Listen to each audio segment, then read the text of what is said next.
going to do a little seated barbell shoulder press. I like the seated position for bodybuilders because it doesn't take any neural drive to keep your abs or hips stable. So seated tends to be more advantageous for building shoulder muscles. What you'll notice on Ron is that his wrists, just kind of like the dumbbell bench press, are slightly outside at the bottom range of motion, slightly outside of his elbows. That way there's constant tension pushing in.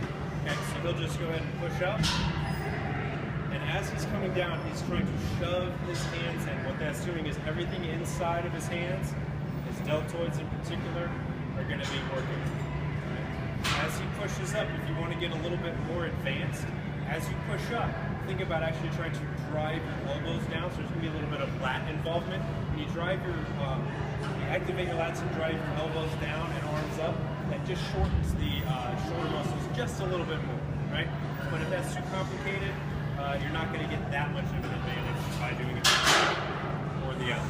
So it's 3 second down, 2 second pause at the bottom, 1 second up.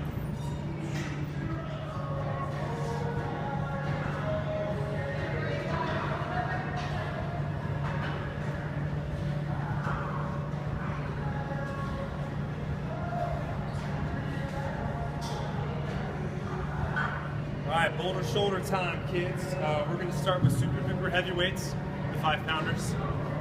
Believe it or not, you can create a ton of tension on your deltoids with a very, very light amount of weight. A lot of us, if we lift with our ego, are going to start to go up, but we're not going to be able to activate our shoulders as well, and we can start to cause some shoulder impingement issues.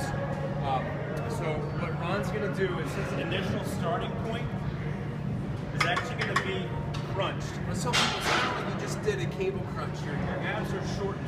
And what that does is that's going to rotate your shoulders into a position where we're going to work more of the lateral head of the deltoid. Go ahead and set it for me. I'll show you kind of a wrong position. Now, if you set up and do a regular lateral raise, usually what happens is you'll rotate up a little bit and you'll start to just work that front deltoid. Go ahead and relax. Your front deltoid is worked anytime you do a shoulder press, anytime you do a bench press, anytime you do a chest fly. Okay? So we're not going to focus very much on the anterior deltoid. Most of the time this is overdeveloped. Underdeveloped muscles tend to be the lateral deltoid and the posterior deltoid. Okay, so the position of crunching helps us get in there. And then slightly internally rotating at the humerus bone here, so the shoulder bone, so that puts the muscles that we want to work right on top of the motion, right? So there's no tension on his shoulders if his arm's straight up and down because of gravity. So his starting position is actually going to be right here. Now there's still some tension pulling down. So he'll just go ahead and raise up. He's going to pause for 2 seconds in a peak contraction, lower for 3 seconds, and then right back up again. So he never wants to come down any lower than kind of a 30-degree angle. That way there's always constant tension. Now as you start to fatigue, a common thing is to start to relax the abs and come up. So your body always wants to do whatever it can do to keep moving. So it's important to stay crunched, and you may need to reduce the weight a little bit, okay? As you get better at practice, you're going to get stronger, I promise. But more importantly, especially if you're a physique athlete, your muscles are going to grow. Who cares if you're strong?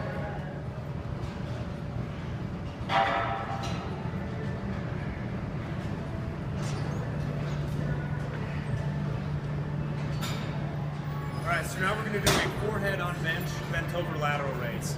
As we were discussing earlier, a lot of the more underdeveloped muscles, particularly physique athletes or just athletes in general, is their posterior and lateral deltoids. Okay? Anterior is not a problem. So anytime you do a bent over lateral raise, it's going to focus on the rear delt or the posterior head of the deltoid. Putting your forehead on the bench kind of just keeps you from cheating. So a lot of times you'll see people heaving. Okay? If you put your forehead on the bench, that keeps you from heaving because your forehead has to stay in contact. You can also take a little bit of pressure and neural drive away from your lower back, so you can put a lot more emphasis and focus just into the muscles that you're trying to work. Right? So what Ron's going to do, the same principles for the seated lateral raise are going to apply to the bent over lateral raise, as in you don't want to start at the bottom because there's no tension. You want to start just out there where there's tension. He's going to lead with his elbow, so the back of his elbow is going to lead up. He's going to activate right there. He's going to lower down. 3, 2, 1. He's going to pause. Come on up. Pause for 2 seconds. 1, 1,000, 2, 1,000, 3, 2, 1. and up. Perfect form, just like that.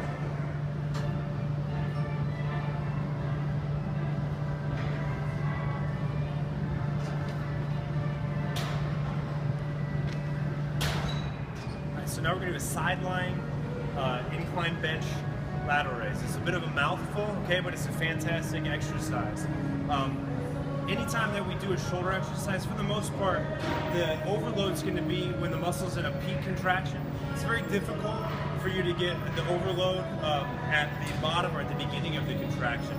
The only exception is like if you're doing a cable lateral raise that's away from you like that, you're going to get constant tension at the stretch and at the full contraction. This is a way to overload at the very beginning. So he's going to incline his bench at a 45-degree angle. He'll pop one or both knees up on there, whatever's comfortable. You'll notice he gets his arm off the side of the bench. That tends to be the easiest way to get set. If he gets his arm there, he can kind of crunch up, whatever's comfortable for you, okay? The starting position is slightly off, so maybe about a fist height off of his hip. So he's going to pause there for 2 seconds while there's the peak tension. He's going to bring his arm up only as high as there's tension. If he brings his arm all the way up, there's really no tension in his shoulder. Okay, so he wants to keep the gravity pulling down on his deltoid. Okay, so 3 second down, tempo 3, 2, 1. He's going to pause for 2 seconds and then come up, and then 3, 2, 1.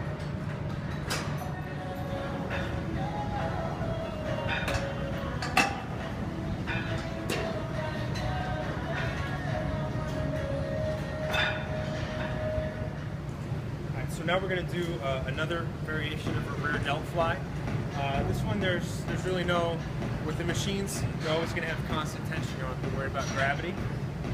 So what Ron's going to do is going to make sure his seat is set at the height to where when his arms are extended, they're in the perfect alignment with his rear deltoid muscle. So as you'll see, he's set up properly. If you're reaching way up or sitting over top of it, it's going to be very critical that you adjust the seat to make sure that it works well, okay? To make sure his rear delts are working and isolated as much as possible, we're going to take his scapular retractors out of the equation. One of the best ways to do that is to protract.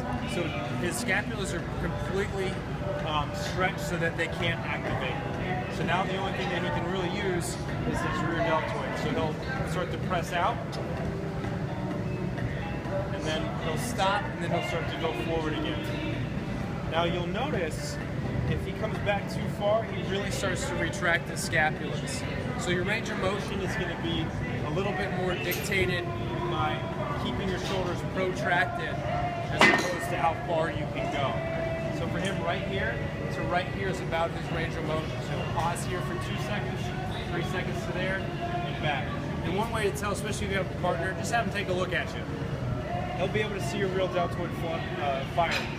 Go ahead and bring it all the way back for me. You'll start to notice when he gets all the way back here, his shoulders round forward, and he starts to contract here, and he'll lose a little bit of the tension in his real deltoid. So you stay protracted and feel just in that sweet spot.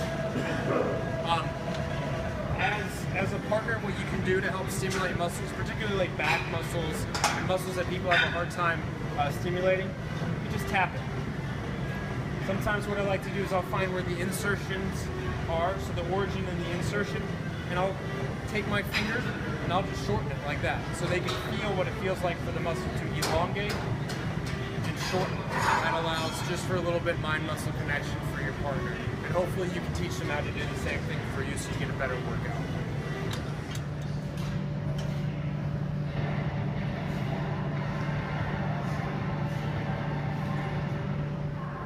Now the last exercise for the shoulders is the seated dumbbell shrug. Obviously it's good for building up the trap muscles here. Not a lot to it, it's a pretty simple exercise, but people tend to miss out on the full contraction and especially the full stretch. Okay, so when he's bringing it down, he's not just letting gravity take it down, he's actually trying to push his shoulders down a little bit to just get a little bit of a fuller stretch in his muscles. Okay, so he's going to pick it up. One trick that I've learned from Mr. Zach Seisler is to try to keep the arms out, kind of flare the lat muscles just a little bit, and that's going to put a little more tension there on the shoulders. So you're just going to shrug up and then control down, 3, 2, 1, short stretch, shrug up, pause for 2 seconds of contraction, and then go down. Fairly short range of motion, so your control and your